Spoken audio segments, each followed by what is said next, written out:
Hey guys, just a quick little update video to the previous video about using the bezel shaders. I just wanted to point out or remind you guys that you can watch media and you can use your bezel shaders while watching media. So it can be a fun way to watch old TV shows like The Twilight Zone with William Shatner here. Of course, you get the bezel reflections just like when you're playing games. But the scan lines are much less pronounced, which is realistic because this would be like 480i content compared to when we're playing those games like Super Mario World on the Super Nintendo, where it would be outputting 240p, and basically your TV is just skipping every other line of like normal TV resolution. And so the scan lines are much more pronounced when you're playing a game compared to watching TV. And to load media, you would just go to main menu and go to load content and point it to a video file that you would want to play. Speaking of the bezel shader, I wanted to show you guys exactly which one I was running because some of you are asking, well, which one is that? And I didn't mention or show which one this is. So we hit F1. We go down to shaders and we go to load preset. It's in the Mega Bezel pack and it's in here. We're going to go down to presets and here we have light, standard, and advanced. Now on the home theater PC at 1080p, just playing this light one uses 98% of my GPU usage, so it's right at the cusp of being able to run that.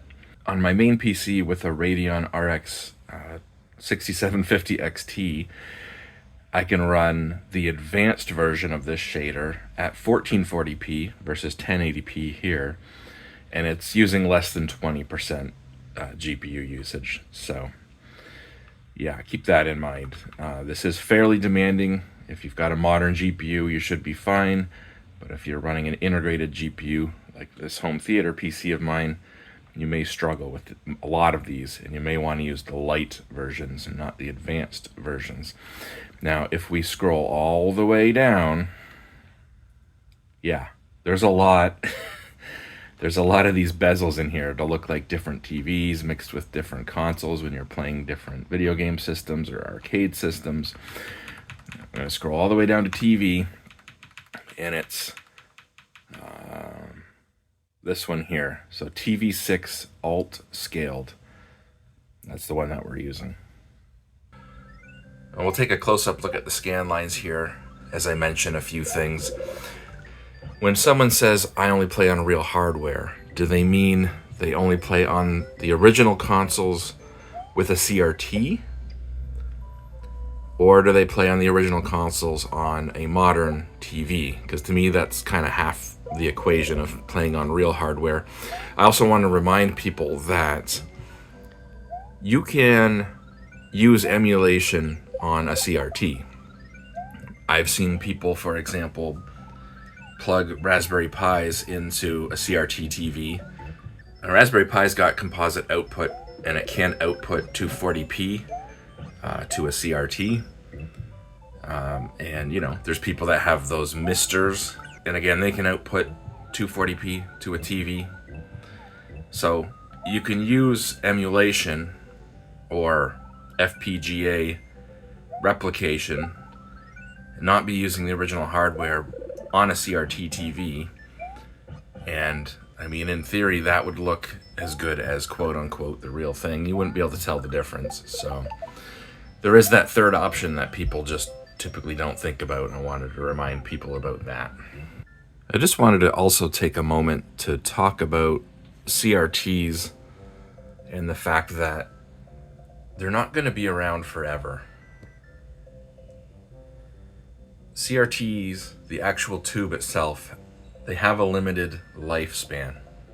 And it's actually not as long as you might think. From what I've seen in estimates, 50,000 hours on the high end.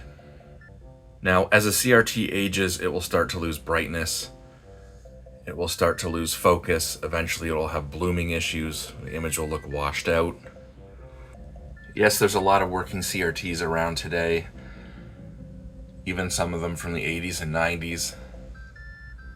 And in a lot of cases, they need some maintenance, maybe just the capacitors replaced. But eventually all the CRTs are going to be worn out. And in 10 years, 20 years, it's going to be really difficult to find a working CRT television. But emulation will still be around. And what are we going to be playing that emulation on? Technology is only going to get better. What's going to replace OLED? We may eventually have TVs that have an even better motion clarity than an OLED. And emulation and FPGA will be there along for the ride. So yeah, I just wanted to remind everybody about that one basic fact. CRTs will not be around forever. Eventually, they're all going to be dead. And very few people will have working CRTs left. Again, it may be in 10 years, it may be in 20 years. 20 years from now, you know, even the newest CRTs, the ones that were made last, are still going to be 40 years old. So that's equivalent of a CRT today that was made in the 1983, 1984. And depending on how much it's been used, depending on how many hours it has on it, it doesn't have much life left.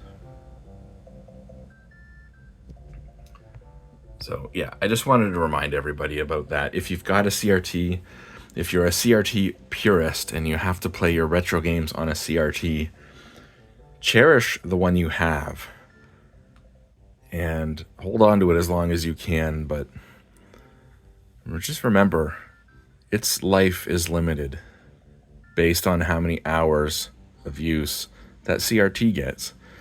And once that CRT is worn out, it's not going to be easy to find a replacement tube without pulling it from a TV, from another TV that has less hours on it, because nobody's making new CRTs, and realistically, nobody ever will again. CRTs are very difficult to manufacture. The price of the tooling and the material, there's a lot of copper. There's some rare materials in the phosphors that were used. If someone wanted to open a factory today and build CRTs, of course they could, but they would be insanely expensive. They were cheap during their heyday when they were being mass-produced by factories that had been around for decades, mass-producing CRTs. CRTs may not be around forever. If you've got one now, just cherish it and remember that.